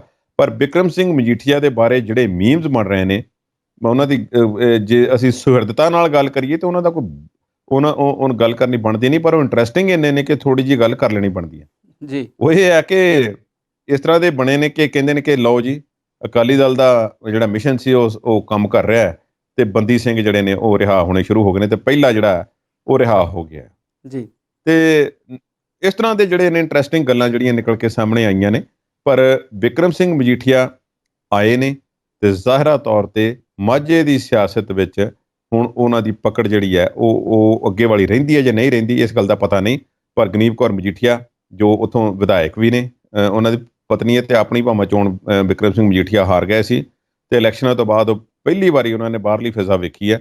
ਉਹ ਜੇ ਅੰਦਾਜ਼ਾ ਲਾਉਣਗੇ ਇਹ ਸੋਚਿਆ ਜਾ ਰਿਹਾ ਸੀ, ਪਰ ਉਹਨਾਂ ਨੇ ਆਉਂਦਿਆਂ ਹੀ ਜਿਸ ਤਰ੍ਹਾਂ ਬਿਆਨਾਂ ਦੀ ਵਿਛਾੜ ਕੀਤੀ ਹੈ, ਲੱਗਦਾ ਹੈ ਕਿ ਉਹਨਾਂ ਦੇ ਹੁਣ, ਮੈਨੂੰ ਲੱਗਦਾ ਕਿ ਉਹਨਾਂ ਦੇ ਸਿਰ ਤੋਂ ਬਹੁਤਾ ਭਾਰ ਉਤਰ ਗਿਆ। ਬਿਲਕੁਲ ਤੁਹਾਡੀ ਗੱਲ ਠੀਕ ਹੈ ਜੀ। ਹੁਣ ਅਸੀਂ ਇਸ ਸਵਾਲ ਨੂੰ ਛੱਡ ਕੇ ਅਗਲੀ ਜੇ ਗੱਲ ਕਰੀਏ ਤੇ ਸ਼੍ਰੋਮਣੀ ਅਕਾਲੀ ਦਲ ਨਾਲ ਹੀ ਜੁੜੀ ਹੋਈ ਗੱਲ ਹੈ ਕਿ ਪਾਰਟੀ ਦੇ ਅੰਦਰ ਬਹੁਤ ਕੁਝ ਵਾਪਰ ਰਿਹਾ ਹੈ। ਇਲੈਕਸ਼ਨ ਤੋਂ ਬਾਅਦ ਵੱਡੀ ਹਾਰ ਤੇ ਬਿਕਰਮਜੀਤ ਸਿੰਘ ਮਜੀਠੀਆ ਦੇ ਅੰਦਰ ਜਾਣ ਤੋਂ ਬਾਅਦ ਵੀ ਪਾਰਟੀ ਦੇ ਵਿੱਚ ਬਹੁਤ ਕੁਝ ਨਹੀਂ, ਇੱਦਾਂ ਤੁਸੀਂ ਕਹਿ ਲਓ ਕਿ ਕੁਝ ਵੀ ਠੀਕ ਨਹੀਂ। ਇੱਕ ਗੱਲ ਤੇ ਇਹ ਆ ਕਿ ਬਿਕਰਮਜੀਤ ਸਿੰਘ ਮਜੀਠੀਆ ਦੇ ਆਉਣ ਨਾਲ ਸੁਖਬੀਰ ਸਿੰਘ ਬਾਦਲ ਵਾਲੇ ਖੇਮੇ ਨੂੰ ਜਾਂ ਪ੍ਰਧਾਨ ਸਾਹਿਬ ਦੇ ਖੇਮੇ ਨੂੰ ਕੁਝ ਬਲ ਮਿਲੇਗਾ ਤੇ ਜੋ ਵਿਰੋਧੀ ਧਿਰ ਬਣੀ ਹੋਈ ਹੈ, ਜਿਹੜੇ ਕਿ ਇਕਬਾਲ ਸਿੰਘ ਝੁੰਦਾ ਵਾਲੀ ਕਮੇਟੀ ਦੀਆਂ ਸਿਫਾਰਿਸ਼ਾਂ ਨੂੰ ਪਾਰਟੀ ਦੇ ਅੰਦਰ ਰਹਿ ਕੇ ਲਾਗੂ ਕਰਨ ਦੀ ਗੱਲ ਕਰਦੇ ਨੇ, ਉੱਥੇ ਕੀ ਸੁਖਬੀਰ ਸਿੰਘ ਬਾਦਲ ਨੂੰ ਕੁਝ ਬਲ ਮਿਲੇਗਾ ਜਾਂ ਫਿਰ ਇਹ ਜਿਹੜੀ ਸਮੱਸਿਆ ਹੈ ਸਾਰੀ ਇਹ ਹੁਣ ਕਿੱਧਰ ਨੂੰ ਜਾਂਦੀ ਨਜ਼ਰ ਆਉਂਦੀ ਹੈ? ਸੁਖਬੀਰ ਸਿੰਘ ਬਾਦਲ ਇੰਟਰਸਟਿੰਗਲੀ ਇਸ ਮਾਮਲੇ ਦੇ ਵਿੱਚ ਬਾਗੀ ਵਿਧਾਇਕਾਂ ਨਾਲ ਨਜਿੱਠਣ ਲਈ ਬਹੁਤ ਫੂਕ ਕੇ ਕਦਮ ਰੱਖ ਰਹੇ ਨੇ ਜੀ। ਸਭ ਤੋਂ ਕਮਜ਼ੋਰ ਕੜੀ ਨੂੰ ਹੱਥ ਪਾਉਣ ਦੀ ਤਿਆਰੀ ਵੱਲੋਂ ਕੀਤੀ ਜਾ ਰਹੀ ਹੈ ਜੀ। ਇੱਕ ਤੇ ਇਹ ਹੈ, ਜਿਵੇਂ ਤੁਸੀਂ ਦੱਸਿਆ ਕਿ ਸੁਖਬੀਰ ਸਿੰਘ ਬਾਦਲ ਹੋਰਾਂ ਨੇ ਜੋ ਕਮੇਟੀ ਬਣਾਈ ਸੀ ਇਕਬਾਲ ਸਿੰਘ ਝੁੰਦਾ ਦੀ, ਜੀ ਮੈਂ ਬਾਗੀਆਂ ਦੇ ਹਵਾਲੇ ਨਾਲ ਇਹ ਗੱਲ ਕਰਾਂ ਕਿ ਬਾਗੀਆਂ ਨੇ ਇੱਕ ਕਿਸਮ ਦਾ ਉਸ ਕਮੇਟੀ ਦੀਆਂ ਸਿਫਾਰਿਸ਼ਾਂ ਨੂੰ ਦਰਕਿਨਾਰ ਕਰਕੇ ਇੱਕ ਵੱਖਰੀ ਮੀਟਿੰਗ ਸੱਦੀ ਹੈ। ਉਹ ਵੱਖਰੀ ਮੀਟਿੰਗ ਜਦੋਂ ਮਾਝੇ ਦੇ ਵਿੱਚ ਸੱਦੀ ਜਾਂਦੀ ਹੈ ਤੇ ਮਾਝੇ ਦਾ ਜਰਨੈਲ ਜਿਹੜਾ ਉਹ ਜਿਸ ਨੂੰ ਆਖਿਆ ਜਾਂਦਾ ਉਹ ਜੇਲ੍ਹ ਦੇ ਵਿੱਚ ਹੋਵੇ ਤੇ ਮਾਝੇ ਦੇ ਵਿੱਚ ਜ਼ਾਹਿਰਾ ਤੌਰ ਤੇ ਇਹਦਾ ਮਤਲਬ ਇਹ ਆ ਕਿ ਹੋਰ ਲੋਕ ਸਿਰ ਚੁੱਕ ਰਹੇ ਨੇ, ਜਿਸ ਨੂੰ ਪਸੰਦ ਨਹੀਂ ਕੀਤਾ ਜਾਵੇਗਾ ਅਕਾਲੀ ਦਲ ਦੀ ਲੀਡਰਸ਼ਿਪ ਵੱਲੋਂ। ਬਿਲਕੁਲ ਉਹ ਲੀਡਰਸ਼ਿਪ ਉਹ ਇਕੱਲੇ ਸੁਖਬੀਰ ਸਿੰਘ ਬਾਦਲ ਨਹੀਂ ਹੈ, ਉੱਥੇ ਹਰਸਿਮਰਤ ਕੌਰ ਬਾਦਲ ਵੀ ਆ, ਉੱਥੇ ਬਿਕਰਮ ਸਿੰਘ ਮਜੀਠੀਆ ਵੀ ਨੇ ਤੇ ਹੋਰਨਾਂ ਦੀ ਅਸੀਂ ਗੱਲ ਨਾ ਵੀ ਕਰੀਏ। ਬਿਲਕੁਲ ਪ੍ਰੇਮ ਸਿੰਘ ਚੰਦੂ ਮਾਜਰਾ ਵੀ ਪੁਰਾਣੇ ਲੀਡਰ ਨੇ, ਪਰ ਉਹ ਸਾਰਿਆਂ ਨੂੰ ਜਿਵੇਂ ਪਤਾ ਹੈ ਕਿ ਭਾਵੇਂ ਉਹ ਅਕਾਲੀ ਦਲ ਦੇ ਵਿੱਚ ਰਹੇ ਨੇ, ਅਕਾਲੀ ਦਲ ਦੇ ਨਾਲ ਮੋਢਾ ਜੋੜ ਕੇ ਖੜੇ ਹੋਏ ਨੇ, ਪਰ ਉਹ ਗੁਰਚਰਨ ਸਿੰਘ ਟੌੜਾ ਗਰੁੱਪ ਦੇ ਪੁਰਾਣੇ ਮੈਂਬਰ ਨੇ, ਉਸੇ ਕਾਡਰ ਦੇ ਨੇ ਤੇ ਉਸੇ ਉਧਰ ਨੂੰ ਕਦੇ ਕਦੇ ਉਹਨਾਂ ਦਾ ਝੁਕਾਅ ਰਹੇਗਾ ਤੇ ਉਹਨਾਂ ਨੂੰ ਰੱਖਿਆ ਵੀ ਉਸੇ ਟਿਕਾਣੇ ਜਾਏ ਤੇ ਹੀ ਜਾਵੇਗਾ। ਹੁਣ ਜਿਹੜੇ ਵਿਅਕਤੀ ਨੇ, ਰਵਿੰਦਰ ਕਾਹਲੋਂ ਨੇ, ਮਨਪ੍ਰੀਤ ਇਜਾਲੀ ਹੈ, ਗੁਰਪ੍ਰਤਾਪ ਸਿੰਘ ਬਟਾਲਾ ਨੇ, ਇਹ ਸਾਰੇ ਹੀ ਨਵੀਂ ਪੀੜ੍ਹੀ ਦੇ ਜਿਹੜੇ ਅਕਾਲੀ ਨੇ ਉਹ ਨੇ। ਗੁਰਪ੍ਰਤਾਪ ਸਿੰਘ ਬਟਾਲਾ ਦਾ ਇਤਿਹਾਸ ਸਾਨੂੰ ਪਤਾ ਹੈ ਕਿ ਕੁਲਦੀਪ ਸਿੰਘ ਬਟਾਲਾ ਦੇ ਬੇਟੇ ਨੇ, ਪੜ੍ਹੇ ਲਿਖੇ ਵੀ ਨੇ, ਵੱਡੀ ਫੈਮਿਲੀ ਹੈ, ਪਰਿਵਾਰ ਹੈ, ਦਾਗ ਨਹੀਂ ਹੈ ਕੋਈ। ਮਨਪ੍ਰੀਤ ਸਿੰਘ ਇਜਾਲੀ ਵੀ ਇਸੇ ਤਰ੍ਹਾਂ ਨੇ। ਮਨਪ੍ਰੀਤ ਸਿੰਘ ਇਜਾਲੀ ਥੋੜਾ ਜਿਹਾ ਜ਼ਿਆਦਾ ਆਊਟਸਪੋਕਨ ਨੇ, ਉਹਨਾਂ ਨੇ ਸਟੈਂਡ ਲਿਆ ਕਿ ਰਾਸ਼ਟਰਪਤੀ ਦੇ ਮੈਂ ਵੋਟ ਨਹੀਂ ਪਾਉਣ ਜਾਣਾ। ਉਹਨਾਂ ਨੇ ਪਬਲਿਕਲੀ ਕਈ ਵਾਰ ਸੁਖਬੀਰ ਸਿੰਘ ਬਾਦਲ ਦੀ ਪ੍ਰਧਾਨਗੀ ਨੂੰ ਚੈਲੰਜ ਕੀਤਾ ਹੋਇਆ ਹੈ। ਹਾਲਾਂਕਿ ਮਨਪ੍ਰੀਤ ਇਜਾਲੀ ਜਿਹੜੇ ਨੇ ਉਹ ਕੋਈ ਇਸ ਤਰ੍ਹਾਂ ਨਹੀਂ ਸੀ ਪਹਿਲਾਂ ਕਿ ਉਹ ਕੋਈ ਬਹੁਤ ਵੱਡੇ ਆਗੂ ਸੀ, ਪਰ ਫਿਰ ਵੀ ਉਹਨਾਂ ਨੇ, ਕਿਉਂਕਿ ਵਿਧਾਇਕ ਜਿਹੜੇ ਚੁਣੇ ਗਏ ਉਹਨਾਂ ਦੇ ਵਿੱਚੋਂ ਇੱਕ ਸਨ, ਉਹਨਾਂ ਦੇ ਵਿੱਚ ਉਹਨਾਂ ਨੇ ਇਸ ਤਰ੍ਹਾਂ ਸਟੈਂਡ ਲੈਣਾ ਉਹਨਾਂ ਦਾ ਇਹ ਮਾਨੇ ਰੱਖਦਾ ਹੈ। ਪਰ ਜਿਹੜਾ ਸਭ ਤੋਂ ਕਮਜ਼ੋਰ ਕੜੀ ਦੀ ਜਿਵੇਂ ਗੱਲ ਕੀਤੀ ਸੀ ਸੁਖਬੀਰ ਸਿੰਘ ਬਾਦਲ ਜਿਸ ਨੂੰ ਹੱਥ ਪਾਉਣ ਦੀ ਤਿਆਰੀ ਕਰ ਰਿਹਾ ਉਹ ਹੈ ਜਗਮੀਤ ਸਿੰਘ ਬਰਾੜ। ਜਗਮੀਤ ਸਿੰਘ ਬਰਾੜ ਨੂੰ ਪਾਰਟੀ ਚੋਂ ਕੱਢਣ ਦੀ ਤਿਆਰੀ ਹੋ ਰਹੀ ਹੈ। ਜਗਮੀਤ ਸਿੰਘ ਬਰਾੜ ਨੂੰ ਕੱਢ ਵੀ ਦਿੰਦੇ ਨੇ ਤੇ ਸੁਖਬੀਰ ਸਿੰਘ ਬਾਦਲ ਦੀ ਇੰਨੀ ਵਿਰੋਧਤਾ ਨਹੀਂ ਹੋਣੀ। ਉਹਦੇ ਕਈ ਕਾਰਨ ਨੇ। ਇੱਕ ਤਾਂ ਇਹ ਕਿ ਜਗਮੀਤ ਸਿੰਘ ਬਰਾੜ ਦਾ ਆਪਣਾ ਪੁਰਾਣਾ ਟਰੈਕ ਰੈਕਡ ਹੈ। ਸੁਖਬੀਰ ਸਿੰਘ ਬਾਦਲ ਨੂੰ ਉਹ ਇੱਕ ਵਾਰ ਕਾਂਗਰਸ ਦੇ ਵਿੱਚ ਰਹਿੰਦਿਆਂ ਹੋਇਆਂ ਲੋਕ ਸਭਾ ਦੇ ਵਿੱਚ ਹਰਾ ਵੀ ਚੁੱਕੇ ਨੇ ਜਗਮੀਤ ਬਰਾੜ। ਸੁਖਬੀਰ ਬਾਦਲ ਇਸ ਵਾਰੀ ਵਿਧਾਨ ਸਭਾ ਦੇ ਵਿੱਚ ਹਾਰੇ ਨੇ। ਇਸ ਜ਼ਿੰਦਗੀ ਦੀ ਉਹਨਾਂ ਦੀ ਦੂਜੀ ਹਾਰ ਹੈ। ਹੋਰ ਵੀ ਹੋਣ ਸਕਦੀਆਂ ਨੇ ਛੋਟੇ ਪੱਧਰ ਤੇ, ਪਰ ਲੋਕ ਸਭਾ ਤੇ ਵਿਧਾਨ ਸਭਾ ਦੀ ਮੈਂ ਗੱਲ ਕਰ ਰਿਹਾ। ਜਗਮੀਤ ਬਰਾੜ ਪੱਕੇ ਕਾਂਗਰਸੀ ਪਰਿਵਾਰ, ਫਿਰ ਤ੍ਰਿਣਮੂਲ ਕਾਂਗਰਸ ਵਿੱਚ ਵੀ ਆਏ, ਫਿਰ ਇਹ ਕਾਂਗਰਸ ਤਿਵਾੜੀ ਦੇ ਵਿੱਚ ਵੀ ਆਏ ਤੇ ਨਾਲ ਹੁਣ ਅਕਾਲੀ ਦਲ ਦੇ ਵਿੱਚ। ਉਹਨਾਂ ਦਾ ਆਪਣਾ ਸਿਆਸੀ ਸਟੈਂਡ ਬਹੁਤਾ ਰਿਹਾ ਨਹੀਂ। ਉਹ ਚੰਗੇ ਬੁਲਾਰੇ ਨੇ, ਆਊਟਸਪੋਕਨ ਨੇ, ਇਹ ਗੱਲਾਂ ਹਨ। ਉਹਨਾਂ ਕੋਲ ਪੰਜਾਬ ਦੇ ਮੁੱਦਿਆਂ ਦੀ ਸਮਝ ਵੀ ਹੈ, ਪਰ ਕਿਤੇ ਨਾ ਕਿਤੇ ਉਹ ਸਿਆਸੀ ਉਸ ਦੇ ਵਿੱਚੋਂ ਫਿਸਲ ਜਾਂਦੇ ਰਹੇ। ਉਹ ਫਿਸਲੇ ਹੋਏ ਨੇ ਇਸ ਵਾਰੀ ਵੀ। ਤੇ ਸੁਖਬੀਰ ਬਾਦਲ ਨੂੰ ਹਿਚਕਚਾਹਟ ਨਹੀਂ ਹੋਣੀ ਉਹਨਾਂ ਨੂੰ ਪਾਰਟੀ ਵਿੱਚੋਂ ਬਾਹਰ ਦਾ ਰਸਤਾ ਵਿਖਾਉਣ ਲੱਗਿਆਂ ਨਾਲ, ਤੇ ਉਹਨਾਂ ਨੂੰ ਸਿਰਫ ਇੱਕ ਫੇਸ ਦੇ ਵਜੋਂ ਹੀ ਪਾਰਟੀ ਦੇ ਵਿੱਚ ਲਿਆ ਗਿਆ ਸੀ। ਇਹ ਪਤਾ ਸੀ ਸਾਰਿਆਂ ਨੂੰ ਕਿ ਅਕਾਲੀ ਦਲ ਦੇ ਵਿੱਚ ਉਹਨਾਂ ਦਾ ਬਹੁਤਾ ਸਮਾਂ ਚੱਲਣ ਵਾਲਾ ਨਹੀਂ।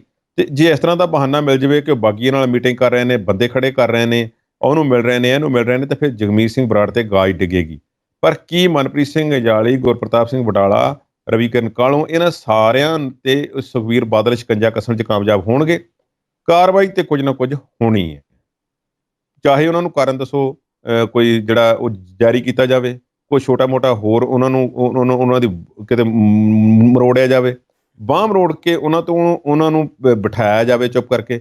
ਸੁਖਬੀਰ ਸਿੰਘ ਬਾਦਲ ਜੋ ਉੱਪਰੋਂ ਉੱਪਰੋਂ ਕਹਿ ਦਿੰਦੇ ਨੇ ਕਈ ਵਾਰ ਕਿ ਮੈਂ ਪਾਰਟੀ ਪ੍ਰਧਾਨਗੀ ਛੱਡਣ ਨੂੰ ਤਿਆਰ ਹਾਂ, ਪਰ ਗੱਲ ਇਹ ਹੈ ਕਿ ਉਹਨਾਂ ਤੇ ਇੱਕ ਤੋਂ ਵੱਧ ਪਾਸਿਓਂ ਦਬਾਅ ਹੈ। ਬਿਕਰਮਜੀਤ ਸਿੰਘ ਮਜੀਠੀਆ ਦਾ ਰਿਹਾ ਹੋਣਾ ਅਕਾਲੀ ਦਲ ਦੀ ਬਿਹਤਰੀ ਦਾ ਕੋਈ ਫੰਡਾ ਨਹੀਂ ਹੈ, ਕੋਈ ਉਸ ਨੂੰ ਮੈਚ ਨਹੀਂ ਕਰਦੀਆਂ ਉਹ ਗੱਲਾਂ।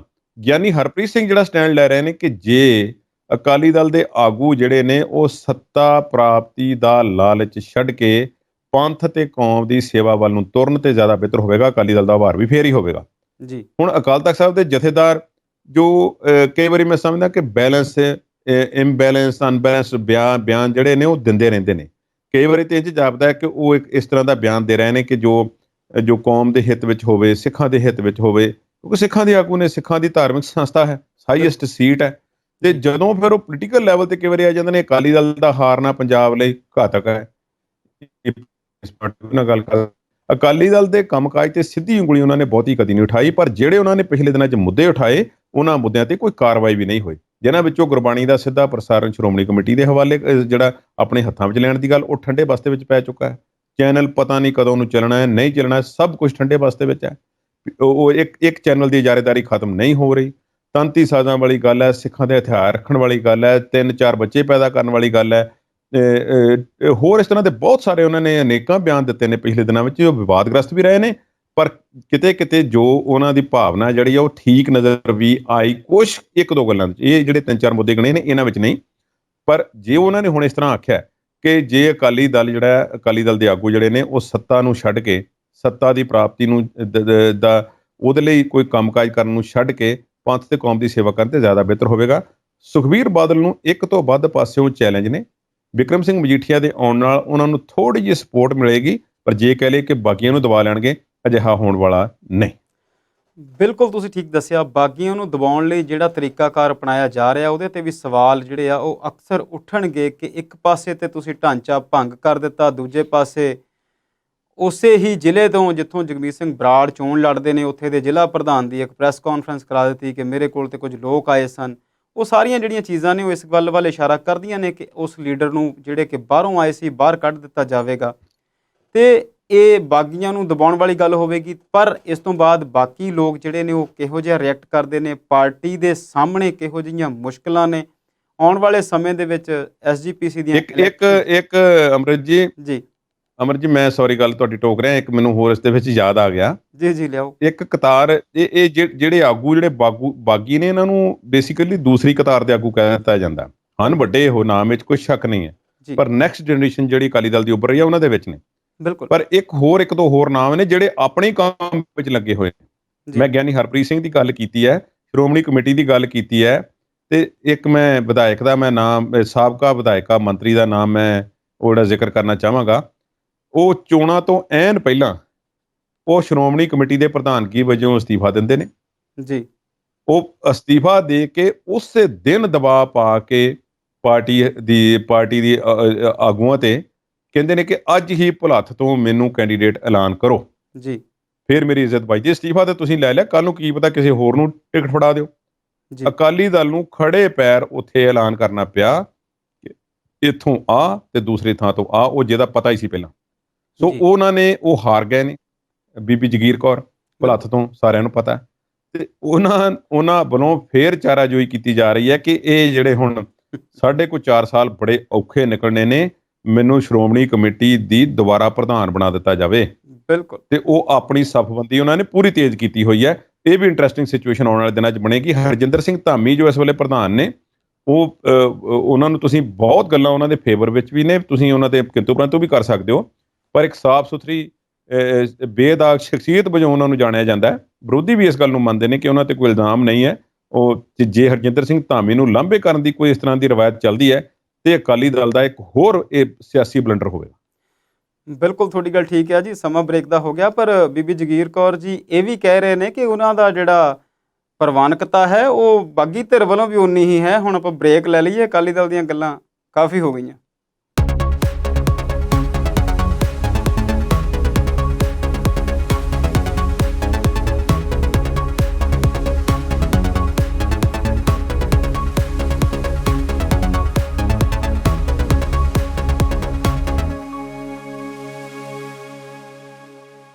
ਬ੍ਰੇਕ ਤੋਂ ਬਾਅਦ ਵਾਪਸੀ ਕਰਦੇ ਹਾਂ ਪ੍ਰੋਗਰਾਮ ਵਿਚਾਰ ਚਰਚਾ ਵਿੱਚ। ਹੀਰ ਸਾਹਿਬ, ਅਸੀਂ ਅਕਾਲੀ ਦਲ ਦੀ ਗੱਲ ਕਰਦੇ ਸੀ। ਜਦੋਂ ਅਸੀਂ ਪੰਜਾਬ ਦੀ ਗੱਲ ਕਰਦੇ ਹਾਂ ਤੇ ਇੱਕ ਮੁੱਦਾ ਕਾਫੀ ਲੰਬੇ ਸਮੇਂ ਤੋਂ ਛਾਇਆ ਹੋਇਆ ਹੈ। ਜੇਕਰ ਇਸ ਮੁੱਦੇ ਦੇ ਸਿਆਸੀਕਰਨ ਦੀ ਗੱਲ ਨਾ ਵੀ ਕਰੀਏ ਤੇ ਕਾਨੂੰਨ ਦੇ ਅਧੀਨ ਜਿਸ ਬੰਦੇ ਨੇ ਕੋਈ ਗੁਨਾਹ ਕੀਤਾ ਉਹਦੀ ਸਜ਼ਾ ਪੂਰੀ ਹੋ ਗਈ ਤੇ ਉਸ ਤੋਂ ਬਾਅਦ ਉਹਦੀ ਜਿਹੜੀ ਬੰਦੀ ਖਲਾਸੀ ਹੋ ਜਾਣੀ ਚਾਹੀਦੀ ਹੈ, ਉਹਨੂੰ ਕਾਇਦੇ ਦੇ ਮੁਤਾਬਕ ਜੇਲ੍ਹ ਚੋਂ ਬਾਹਰ ਆ ਜਾਣਾ ਚਾਹੀਦਾ। ਕੀ ਕਾਰਨ ਰਹੇ ਇਸ ਪਾਸੇ ਨਹੀਂ ਜਾਂਦੇ ਅਸੀਂ ਕਿ ਕਿਉਂ ਉਹ ਲੋਕ ਜਿਹੜੇ ਨੇ ਜਿਨ੍ਹਾਂ ਨੇ ਪੰਜਾਬ ਦੇ ਬੁਰੇ ਦੌਰ 'ਚ ਜੇਲ੍ਹਾਂ ਕੱਟ ਲਈਆਂ, ਸਜ਼ਾਵਾਂ ਮੁਕਤ ਹੋ ਗਏ, ਸਜ਼ਾਵਾਂ ਮੁੱਕ ਗਈਆਂ ਪਰ ਉਹ ਮੁਕਤ ਨਹੀਂ ਹੋਏ। ਸੰਗਰੂਰ ਇਲੈਕਸ਼ਨ ਨੇ ਇਸ ਮੁੱਦੇ ਨੂੰ ਬਹੁਤ ਉਭਾਰ ਦਿੱਤਾ ਤੇ ਬੰਦੀ ਸਿੰਘਾਂ ਦੀ ਗੱਲ ਅਸੀਂ ਕਰਨੀ ਆ। ਤੁਸੀਂ ਹੁਣੇ ਇੱਕ ਮੀਮ ਦੀ ਗੱਲ ਕੀਤੀ ਸੀ ਕਿ ਅਕਾਲੀ ਦਲ ਦੇ ਵੱਡੇ ਲੀਡਰ ਨੂੰ ਲੋਕ ਬੰਦੀ ਸਿੰਘ ਨਾਲ ਜੋੜ ਰਹੇ ਨੇ, ਉਹ ਇੱਕ ਮਜ਼ਾਹੀਆ ਪੱਖ ਸੀ ਇਸ ਗੱਲ ਦਾ। ਤੇ ਕੀ ਲੱਗਦਾ ਹੈ ਆਉਣ ਵਾਲੇ ਸਮੇਂ ਵਿੱਚ ਉਹ ਜਿਹੜਾ ਇੱਕ ਬਿਲਕੁਲ ਸੰਜੀਦਾ ਗੱਲ ਹੈ ਕਿ ਜਿਸ ਵੀ ਬੰਦੇ ਨੇ ਗੁਨਾਹ ਕੀਤਾ ਉਹ ਇੱਕ ਵੱਖਰਾ ਵਿਸ਼ਾ ਹੈ, ਉਹਨੂੰ ਸਜ਼ਾ ਹੋ ਗਈ ਉਹ ਇੱਕ ਵੱਖਰਾ ਵਿਸ਼ਾ ਹੈ, ਸਜ਼ਾ ਮੁੱਕਣ ਤੋਂ ਬਾਅਦ ਤੇ ਉਹਨੂੰ ਅੰਦਰ ਨਹੀਂ ਰੱਖਣਾ ਚਾਹੀਦਾ। ਇਹ ਕਿੱਥੇ ਪਹੁੰਚਦੀ ਹੈ ਜੀ ਗੱਲ ਬੰਦੀ ਸਿੰਘਾਂ ਵਾਲੀ? ਅੰਮ੍ਰਿਤ ਜੀ, ਗੁਰੂ ਨਾਨਕ ਦੇਵ ਜੀ ਦਾ ਜਦੋਂ ਗੁਰਪੁਰਬ ਆਉਂਦਾ ਹੈ ਤੇ ਮੈਂ ਇਹ ਵੇਖਿਆ ਕਿ ਮੋਦੀ ਕੁਝ ਨਾ ਕੁਝ ਐਲਾਨ ਕਰਦੇ ਨੇ। ਜੀ ਬਿਲਕੁਲ। ਸਭ ਤੋਂ ਵੱਡੀ ਗੱਲ ਜਿਹੜੀ ਚੇਤਿਆਂ ਦੇ ਵਿੱਚ ਆਉਂਦੀ ਹੈ ਉਹ ਹੈ ਖੇਤੀ ਕਾਨੂੰਨ ਵਾਪਸ ਲੈਣੇ। ਜ਼ਾਹਰਾ ਤੌਰ ਤੇ ਪਹਿਲੀ ਪਾਤਸ਼ਾਹੀ ਦੇ ਗੁਰਪੁਰਬ ਦੇ ਮੌਕੇ ਤੇ ਵਾਪਸ ਲੈਣੇ ਕੁਝ ਗੱਲਾਂ ਵੱਲ ਸੰਕੇਤ ਕਰਦਾ ਹੈ ਕਿ ਇਹ ਸਿਰਫ ਖੇਤੀ ਬਿੱਲਾਂ ਦੀ ਗੱਲ ਨਹੀਂ, ਇਹ ਆਰਥਿਕਤਾ ਦੀ ਗੱਲ ਨਹੀਂ, ਖੇਤੀ ਦੀ ਗੱਲ ਨਹੀਂ, ਇਸ ਤੋਂ ਵੱਧ ਕੇ ਵੀ ਕੁਝ ਕੈਲਕੂਲੇਸ਼ਨਸ ਹਨ ਜਿਨ੍ਹਾਂ ਦਾ ਸਰਕਾਰਾਂ ਧਿਆਨ ਰੱਖਦੀਆਂ ਨੇ। 2019 ਦੇ ਵਿੱਚ ਗੁਰੂ ਨਾਨਕ ਦੇਵ ਜੀ ਦੇ 550ਵੇਂ ਗੁਰਪੁਰਬ ਤੇ ਨਰਿੰਦਰ ਮੋਦੀ ਜੀ ਨੇ ਕਿਹਾ ਸੀ ਕਿ ਅਸੀਂ ਕੁਝ ਸਿੰਘਾਂ ਨੂੰ ਜਿਹੜੇ ਸਜ਼ਾ ਪੂਰੀ ਕਰ ਚੁੱਕੇ ਅਸੀਂ ਰਿਹਾ ਕਰ ਦੇਵਾਂਗੇ ਜੀ। ਉਹ ਹੋਏ ਨੇ। ਹੁਣ ਜਿਨ੍ਹਾਂ ਦੇ ਨਾਮ ਆਉਂਦੇ ਨੇ ਉਹਨਾਂ ਵਿੱਚ ਦਵਿੰਦਰਪਾਲ ਸਿੰਘ ਭੁੱਲਰ ਨੇ।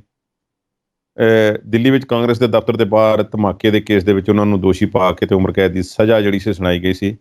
26 ਸਾਲ ਤੋਂ ਜੇਲ੍ਹ ਵਿੱਚ ਨੇ। ਗੁਰਮੀਤ ਸਿੰਘ ਖੇੜਾ ਨੇ 1990 ਤੋਂ ਲੈ ਕੇ ਹੁਣ ਤੱਕ ਤਕਰੀਬਨ 31-32 ਸਾਲ ਹੋ ਗਏ ਨੇ। ਕਰਨਾਟਕ ਤੇ ਨਵੀਂ ਦਿੱਲੀ ਵਿੱਚ ਬੰਬ ਧਮਾਕਿਆਂ ਦੇ ਕੇਸ ਵਿੱਚ ਉਹਨਾਂ ਨੂੰ ਉਮਰ ਕੈਦ ਹੈ। ਬਲਵੰਤ ਸਿੰਘ ਰਾਜੋਆਣਾ ਮੁੱਖ ਮੰਤਰੀ ਬੇਅੰਤ ਸਿੰਘ ਦੇ ਕਤਲ ਕੇਸ ਵਿੱਚ 95 ਤੋਂ ਅੰਦਰ ਨੇ। ਫਾਂਸੀ ਦੀ ਸਜ਼ਾ ਸੀ ਉਹ ਮਾਫ ਕਰ ਦਿੱਤੀ ਗਈ ਤੇ ਹੁਣ ਉਹਨਾਂ ਨੂੰ ਵਾਹਵਾ ਸਮਾਂ ਜਿਹੜਾ ਸੀ ਉਹ ਹੋ ਗਿਆ ਅੰਦਰ। ਤੇ 2019 'ਚ ਐਲਾਨ ਕੀਤਾ ਗਿਆ ਸੀ ਕਿ ਫਾਂਸੀ ਦੀ ਸਜ਼ਾ ਨੂੰ ਘਟਾ ਕੇ ਉਮਰ ਕੈਦ ਦੇ ਵਿੱਚ ਅਸੀਂ ਕਰ ਰਹੇ ਹਾਂ।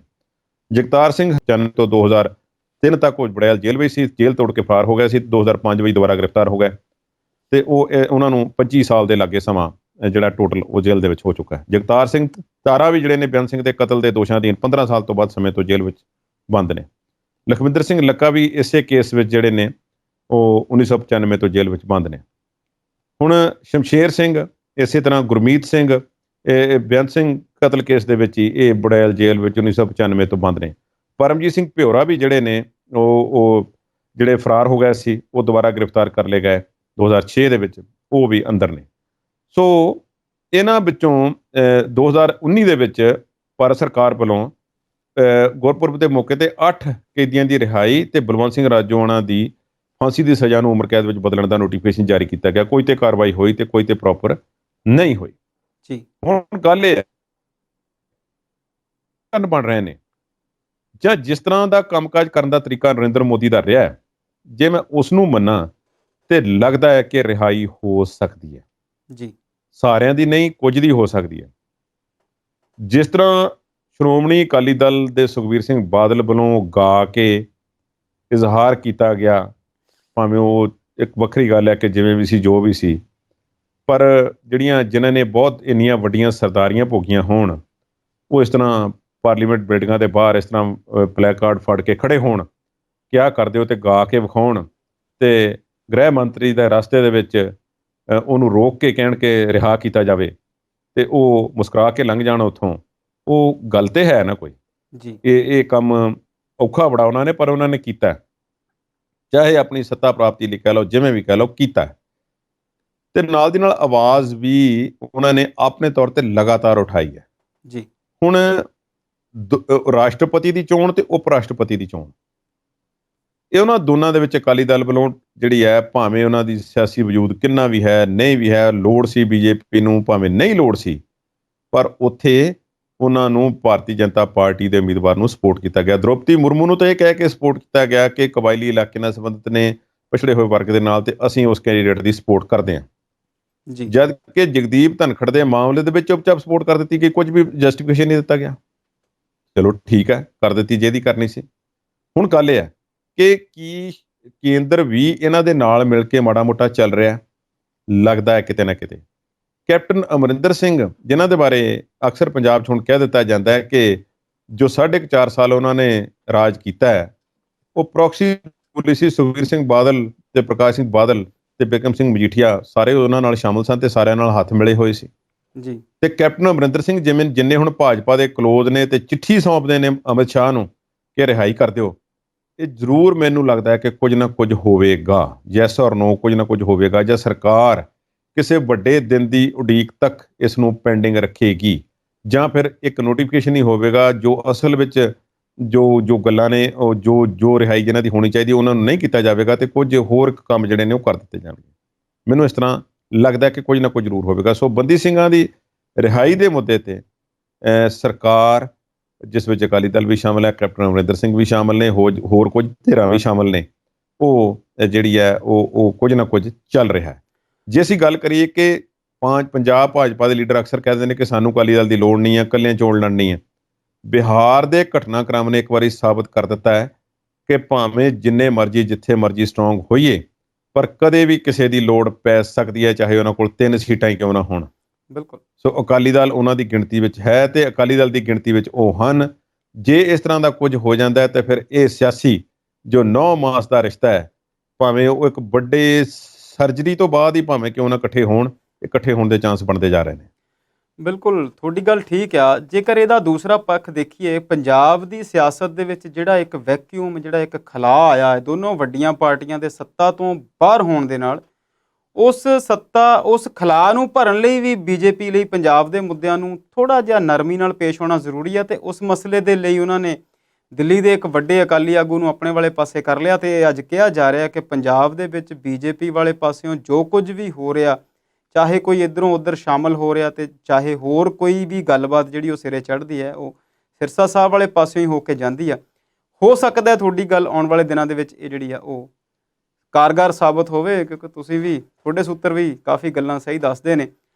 ਜੇ ਇਸੇ ਪ੍ਰੋਗਰਾਮ ਦੇ ਅਸੀਂ ਅਗਲੇ ਮੁੱਦੇ ਦੀ ਗੱਲ ਕਰੀਏ ਕੁਲਦੀਪ ਸਿੰਘ ਜੀ, ਤੇ IELTS, ਜਿਹਨੂੰ ਅਸੀਂ ਆਈਲੈਟਸ ਕਹਿ ਦਿੰਦੇ ਹਾਂ, ਇੱਕ ਐਸਾ ਲੈਂਗੁਏਜ ਦਾ ਟੈਸਟਿੰਗ ਸਿਸਟਮ ਆ ਜਿਹਦੇ ਨਾਲ ਗੈਰ ਅੰਗਰੇਜ਼ੀ ਭਾਸ਼ਾ ਵਾਲੇ ਮੁਲਕਾਂ ਤੋਂ ਅੰਗਰੇਜ਼ੀ ਭਾਸ਼ਾ ਵਾਲੇ ਮੁਲਕਾਂ ਵਿੱਚ ਜਾਣ ਵਾਲੇ ਵਿਦਿਆਰਥੀਆਂ ਅਤੇ ਸਕਿਲਡ ਕਾਮਿਆਂ ਦੇ ਲਈ ਇਹ ਟੈਸਟ ਜਿਹੜਾ ਆ ਉਹ ਲਾਜ਼ਮੀ ਕੀਤਾ ਜਾਂਦਾ। ਪੰਜਾਬ ਵਿੱਚ ਜੇ ਭਾਰਤ ਵਿੱਚੋਂ ਬਹੁਤ ਸਾਰੇ ਵਿਦਿਆਰਥੀ ਪੜ੍ਹਨ ਲਈ ਜਦੋਂ ਜਾਂਦੇ ਨੇ ਜਾਂ ਫਿਰ ਕੋਈ ਸਕਿਲਡ ਕਾਮੇ ਜਾਂਦੇ ਨੇ, ਅਤੇ ਉਹਨਾਂ ਲਈ ਇਸ ਟੈਸਟ ਨੂੰ ਪਾਸ ਕਰਨਾ ਜ਼ਰੂਰੀ ਹੁੰਦਾ। ਇਹਦੇ ਬਾਰੇ ਤੁਹਾਡੇ ਕੋਲ ਕੋਈ ਨਵੀਂ ਜਾਣਕਾਰੀ ਹੈ ਕਿ ਕੀ ਇਸ ਟੈਸਟ ਦੇ ਵਿੱਚ ਕੁਝ ਬੇਨਿਯਮੀਆਂ ਪਾਈਆਂ ਗਈਆਂ ਨੇ, ਅਤੇ ਕੀ ਇਹਦੇ ਬਾਰੇ ਹੋਇਆ ਹੈ, ਇਹ ਦਿਓ ਜੀ ਜਾਣਕਾਰੀ।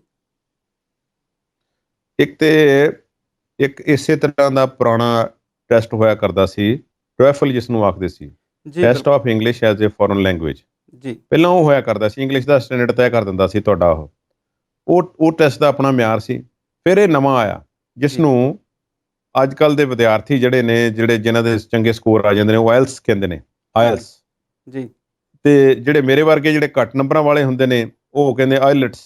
ਤੇ ਇਹ ਅਸਲ ਵਿੱਚ international English language testing system ਜਿਹੜਾ ਹੈ, ਇਹ ਬ੍ਰਿਟਿਸ਼ ਕੌਂਸਲ ਵੱਲੋਂ ਲਿਆ ਜਾਂਦਾ। ਸਾਰੀ ਦੁਨੀਆ ਨੂੰ ਪਤਾ ਇਸ ਗੱਲ ਦਾ। ਸਾਡੇ ਪੰਜਾਬ ਦੇ ਵਿੱਚ ਤੁਸੀਂ ਕਿਸੇ ਸ਼ਾਪਿੰਗ ਕੰਪਲੈਕਸ ਦੇ ਵਿੱਚ ਵੜ ਜਾਓ, ਜੇ ਉੱਥੇ 200 ਦੁਕਾਨ ਹੈ ਤੇ 200 ਦੇ ਵਿੱਚੋਂ, ਜਿਹੜੇ ਵੱਡੇ ਸ਼ਹਿਰ ਨੇ ਮੈਂ ਉਹਨਾਂ ਦੀ ਗੱਲ ਕਰ ਰਿਹਾ, 200 ਦੇ ਵਿੱਚੋਂ ਘੱਟੋ ਘੱਟ 70-75 ਦੇ ਉੱਪਰ ਉਹ ਜਿਹੜੇ ਨੇ ਬੋਰਡ ਲੱਗੇ ਹੋਣਗੇ, immigration, Canada, USA, Australia, New Zealand, England, ਫਲਾਨਾ, ਆਇਲਸ ਕਰੋ, ਦਿਸ ਦੈਟ, ਸਾਰਾ ਕੁਛ ਹੈ। ਇੱਕ ਵੱਡਾ ਬਿਜ਼ਨਸ ਜਿਹੜਾ ਹੈ, ਪ੍ਰਫੁੱਲਤ ਹੋ ਰਿਹਾ ਬਿਜ਼ਨਸ ਜਿਹੜਾ ਹੈ, ਉਹ ਇਸ ਦੇ ਵਿੱਚ ਨਜ਼ਰ ਆਉਂਦਾ ਹੈ।